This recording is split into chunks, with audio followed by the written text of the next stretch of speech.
ఇదంతా ఎందుకు జరిగింది? తన చిన్నతనంలోనే ఓ కుటుంబం కన్న కలలు అంతమవడానికి కారణమేంటి? అక్రమ మార్గం.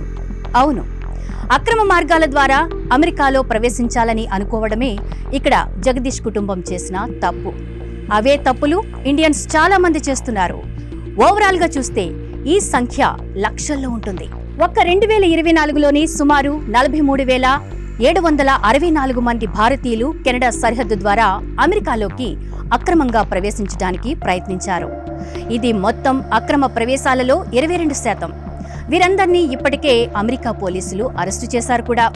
ఇక 2022లో కెనడా మీదుగా అక్రమంగా అమెరికా వెళ్లేందుకు ప్రయత్నించిన 109,535 మందిలో భారతీయులు 16% ఉండగా 2023లో వారి సంఖ్య ఇంకా పెరిగింది.